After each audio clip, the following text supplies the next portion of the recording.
Welcome to Movie World, the place where we only talk movies. I'm Andy Signor, and I'm here to review Dear Evan Hansen. And boy, do I have some thoughts, so buckle on in, everybody. All right, this film is getting roasted by critics, many people calling it the worst movie of the year. Are they being fair? Honestly, I don't think they are. This is not the worst movie of the year by any stretch of the imagination, and I suspect many of the people who are criticizing Dear Evan Hansen are the same ones that would have been tricked into sharing Evan's viral video for their own social media likes. I just wish the movie had the guts to confront that problem more candidly. And sadly, it doesn't. There are a few fleeting moments. There's one kid at a locker who takes a selfie by a memorial locker of a student who's committed suicide. But the film doesn't really, I feel like, hit enough of the fact that, yes, this movie is calling all of us out, a lot of society out, how people exploit tragedy. How people need to feel liked by sharing something that they think is inspirational, but it's really all to help them. Everybody in this school is pretending to have known this kid who's committed suicide. Everybody. They're all trying to make themselves feel better. However, everyone's so focused on our star, Evan Hansen, for what he does, that they're forgetting he's a child. He's still in high school. He has so much to learn. He's also a heavily medicated, crippled with anxiety and depression. This is a kid who's never had a father. His mom's always working. I'm not trying to give this guy excuses. However, he's a child. Now, the reason a lot of people, I think, aren't processing that is because the child is played by Ben Platt, who portrayed Evan on Broadway, won a Tony Award for it. I have a picture just so we can do the comparison. Here's Ben on Broadway, okay, and the award he won the Tony for, and here's Ben in the movie. Now, yeah, he looks a little, I don't want to be mean, but something definitely looks a little off. However, from an age perspective, it's only been 4 years, guys. It's not that big of a difference. I do wish he would have cut his hair. Overall, like, he looks a little older. But that's out of his control, guys. He can't control it. When you watch this movie, yes, Ben and the character of Evan is intense. He's intense. He's stuttering and socially awkward. There's a lot to him. It's clear this guy has some social, issues, right? He's just not as easily to talk to. And the film eventually, he sort of finds his way when he stumbles into this lie. And that's really what the film's about. Now, if I break down what the lie is and what the story is, and you really just aren't really paying attention to all the nuance and everything about it, yes, this guy would be a sociopath, of course. In fact, I'll tell you, the story of this movie and its play is the fact that Evan is basically writing letters to himself because he has no friends, and for his therapist is making this an exercise for him. So he's writing one of his letters in the computer lab, and then this student next to him right here, Connor, who is like the guy in the trench coat that everyone makes fun of. He screams at people. He's clearly got his own mental issues. Finds the letter, freaks out, and runs off. We then fast forward a little bit, and Connor's parents are there to confront Evan, and they're like, "Our son wanted you to have this." And Evan here's my letter. He's all embarrassed. He's all awkward. And the parents say this was his suicide note.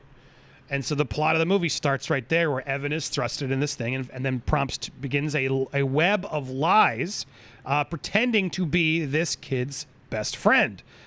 He signs his cast just conveniently, a bunch of tragic errors, sort of thrust Evan Hansen into this position where suddenly this heavily medicated, lonely high schooler feels like he's trying to do good by telling these grieving parents who are begging him to learn more about their son and the friend they never knew he had.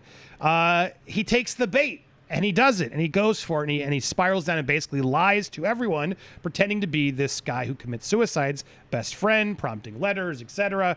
And one of his speeches goes viral, and suddenly it's all over the news, and the whole school is on charge of it, etc., etc. And the plot of this story is how how far this lie gets out of hand. Now, yeah, it sounds pretty awful when you sort of sum it up to that of a kid lies about being a dude's best friend to his family to reap the rewards and make more friends. Yeah, that sounds awful, but there's so much more to the story. And again, I have to emphasize it again. He's a kid.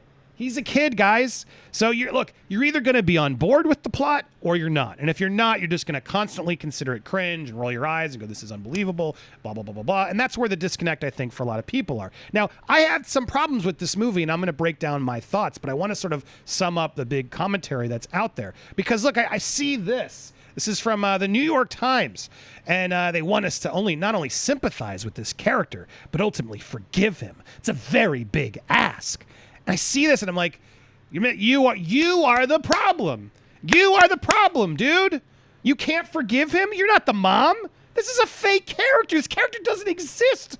Who am I speaking to? Who am I yelling at? Jeanette? Jeanette, this isn't a real character. It's a movie, first of all. Secondly, what do you mean you can't forgive him? I'm sorry. By the end of the movie, he does. Spoiler alert. He does attempt to take accountability, right? He does what he needs to do. He's a kid. He makes mistakes. Guys, high school kids, we all F up and make mistakes. Now, granted, this is extreme. I don't think I would have ever gone that far. I can't imagine a lot of kids would. However, this character, played by Ben Platt, who has played this role on Broadway and won a Tony, etc., he creates this. There's just a whole performance to him that, again, adds to, and I think the reason why he's so intense in all the things he does, because he's so awkward, socially anxious, etc., he falls into this. He sort of falls along. I don't want to say the word handicapped, but I do think there is a little bit there of just, he doesn't know how to, be 100% in society around people. He's heavily medicated. He's trying to find his way. Right? That's what this whole film is about. He's lonely, doesn't know. And so here he's given this opportunity, and yeah, he makes a mistake. By the end of the movie, though, we address that mistake. We do. And I think the problem I have, and I'm getting frustrated when I see all these reviews and everybody sort of telling me, oh my God, it's the worst movie, it's the worst movie. This is cancel culture. This movie is. We see someone who makes an awful, awful mistake and then attempts to redeem himself by the end. They do gloss, the film totally glosses over the fact that when he comes to terms with this, the cancel culture isn't really there, and I don't want to keep spoiling things. But my point is, I think this film is actually an interesting watch, and you sort of need to know all of that going in, because otherwise you're just going to be like, wait, what? What's going on? What's going on? There's more to the story. I'm not telling you everything. But the reality is, I think people are freaking out just because people are unable to forgive people in today's world. You have to be perfect. You can't make mistakes. You must do forever a penance for things you do, even if you're a fake character in a movie now, is really what it's come down to. But the reality is, I think this movie has some good in it. It really does have some good there. Now, here's the bad. The bad part is I've seen the Broadway play, musical, and I like the Broadway musical a lot. And my favorite parts of the Broadway musical are the parts with the parents. Because he's a child, the parents have to sort of navigate it. And there's a really good song at the opening of the musical. Does anybody have a map? And those of you who are fans of Dear, you'll know what I'm talking about. But it's a really wonderful song. It's one of the catchiest too, and it really sets the tone as these two mothers are sort of just trying to grapple with their kids and getting in their lives and learning more. And does anybody have a map on how to do this? And there's another one about the father of Connor and Evan have a song too about the baseball glove. There's these moments where where we have the parents grappling with this, because this movie isn't just about the kids lying. The movie is about the parents dealing with the kids who are lying, which is another whole fascinating aspect. And I'm sad that the film, in trying to tighten it all down, trimmed a lot of that out. There's one beautiful scene. Julianne Moore plays Evan's mom, and there's a beautiful scene and music that's from the Broadway show. That's probably my favorite in the movie, where she sings to him near the end of the film, to an emotional moment. And it's a strong moment, and it's proof that they should have leaned into that more and given us more of the parental perspective. By cutting that opening song and some of the other little nuance in the middle, it does focus strictly on Evan and try to lift him up. And I think that was a mistake in the adaptation of this. So look, it's not a perfect film. There are some great performances. I really did like, what's her name? Denver, who played from Booksmart. Again, I wish they hadn't have fallen in love. It's a little much. That's in the Broadway show too. Just wish they would have become good friends. But she does a really good job given all the hurdles and the complications of the story. I think her and Julianne Moore are standouts in it. Amy Adams is good too. She plays Connor's mom. There are some good performances in this film. But overall, as for Ben Platt, yeah, I'm torn because he's insistent that, like, well, this is the character I made. I can't help that I'm old, and I've worked on this character my whole life. I lived this on Broadway. I lived with the pain and the ups and downs that Evan had to do. This is me. People don't understand it. I workshopped it for years. Yeah. Great, I get that. So did the rest of the cast. No, did they not all do it? Why didn't you get the whole cast then and just do a revival on video? You didn't. You cast Amy. Yeah, you cast all these celebrities, and you're now too old for it, and you put yourself back in. And I think this is a movie. This isn't the Broadway show. Sometimes you do have to let it go, right? And move on and let someone else have a shot at it. And I do wonder if they had cast this younger with a new talent without all the hoopla around this and the distraction, if the story might have worked a little bit better. I'll be honest, Ben. I think, you got to step out of it. I know it's personal for you. And I read an interview. He's like, everyone just knew I was in the part. Was that why? You weren't like, am I right for the part? Or were you sort of like, hey guys, yeah, I'm doing it. What's up? You know what I mean? Like, were you best for the movie version of it? I'm curious because I don't know. He's acting. He's definitely giving the performance that he's done. There's a lot of little ticks and things he's doing. You can tell there's a lot to what Ben's doing. No disrespect. However, I wonder if that helped or hurt the movie, because the movie's different. It is totally different, and they make some changes that I actually preferred. They change the friend a bit, who sort of helps Evan create this big tribute to Connor. And I really enjoyed her song. They do a parallel song of her walking through school. It's a good moment. I just thought she was way too pretty. I'm like, come on. You really? I know pretty people can be depressed, but they never catch just normal people in movies. Now, I've noticed that, especially in high school movies. Everyone's always gorgeous and perfect. And, but I have problems too. Yeah, I get it. You do. But people, as the fat, ugly kid in school, I assure you, you're way more lonely when you're not attractive, because then no one comes up and says hello to you or, hey, what's up? You have your own issues. I'm not trying to discredit. Leave me alone, attractive people. But you get what I'm saying?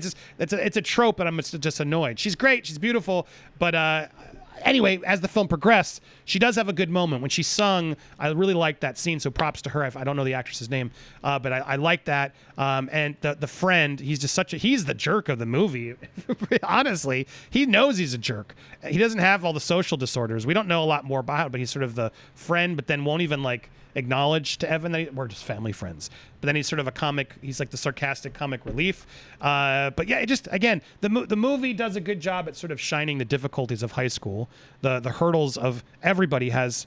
Even attractive people, they all have struggles with their mental health, depression, etc. And to not just assume that everyone's perfect is really what the message of this movie is.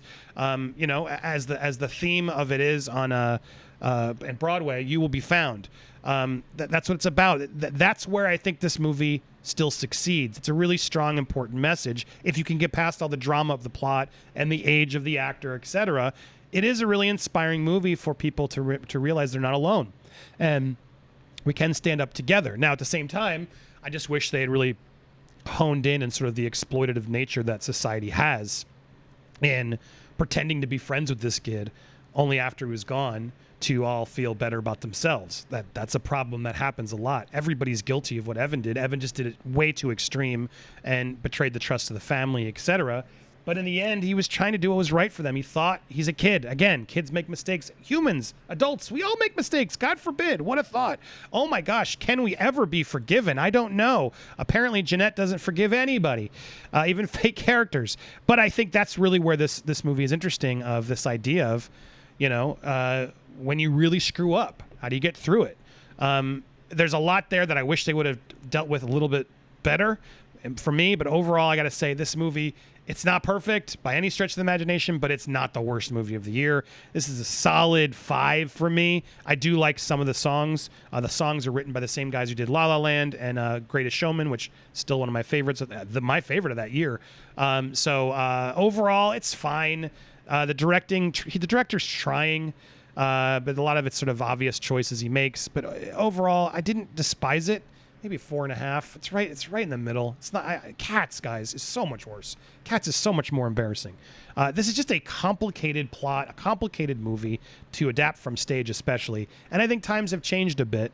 And I think they needed to turn with the tide of the times, and they didn't as much. They do make some interesting choices there at the end. There's an ending adjustment, which I haven't spoiled.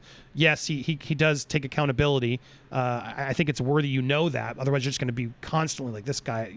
I think it's good going and know that, so I'm sorry if that spoiled somebody. But there's more to it. I won't tell you how they change the ending and what actually happens. But I did think it was a good attempt at a very difficult story. So those are my thoughts. Again, be careful though. The people are being way harsh. That said, a lot of you, I think, you're gonna cringe that this plot is too ridiculous. So if you don't like the plot summary and you don't like musicals, steer clear of Dear Evan Hansen. If you're a fan of the Broadway show, now you know sort of a little bit what to expect. Curious what your thoughts are. Tell me down in the comments below. Also, if you haven't already, please hit subscribe here to Movie World. Hit that bell for all alerts. And let me know what you think. In fact, please check out my Shawshank video there on the left, part of my new series, Full Movie Reviews, where we go back to the movies, old classic movies that I'm revisiting. No one's going to watch these as much, but I don't care. They're fun to do. This is a movie channel, so enjoy, click. Thanks for watching.